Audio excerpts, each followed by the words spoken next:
Abaturo muri Nyakashozo Mugombora ya Chicwambo mu district ya Rubirizi bararaganjire koma ahabwa inyamisho zirumwe nkobe encende hamwe n'izindi zicecerize ibihingwa byabo ebiro mu muhogo ebihimba ebitoke hamwe n'ibindi. Cyo twagomba turisabana n'ingano tuguza nkobe nizikirya so nsaba paka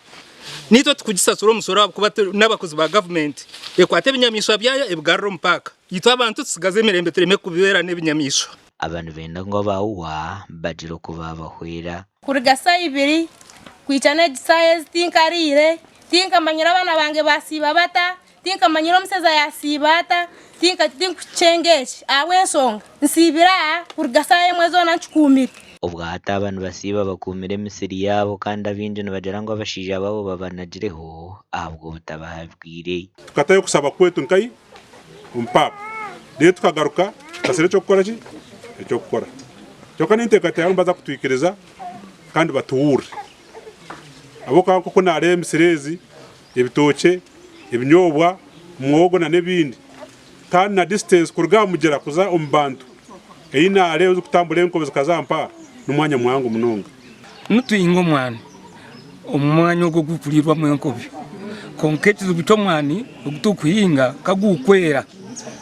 na munonga rabi kofi enkobe zigirya abo kwende ensanderi eri mu mwanogo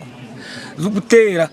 abantu barimo kusabura ebyarebera kuteganisibwa harimo ubusonga hamwe na B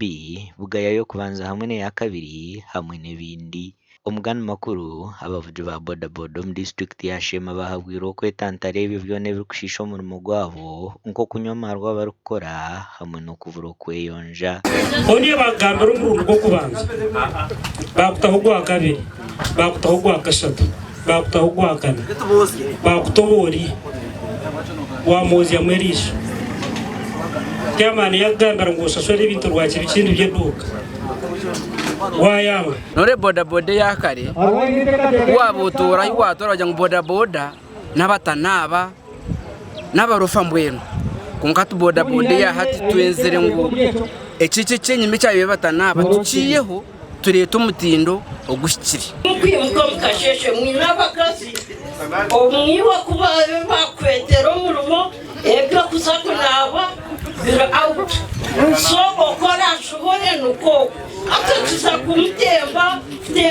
ki yono shoberwa evugambirwa mu masheru ko muri Shema ahibona babire berundanire omurukiko rwo kuhendera umwaka aha atukota kuza mu nkiko nija kutero sumutanaka ya frozu akabwe kanga kumanya uko turya hano kumanyana so cyo basangu nkiko tumetu za pending icyakabire kibina itwahika twinetensisha tempango akace kamwe twinentebe igana shate za blue za white 10 ntuyambana ntuyafuna obuzo icyakabiri tukaba tumanyira kuvuga pikizabaga mabitu hati buri umwe nabasa guhebisaho twasevinga twayambana abwe bina bite twakozere buri umwe hati navuga pice yese amakuru agagasha ko Nesmas Ndianabo na Sheikh Abduratif.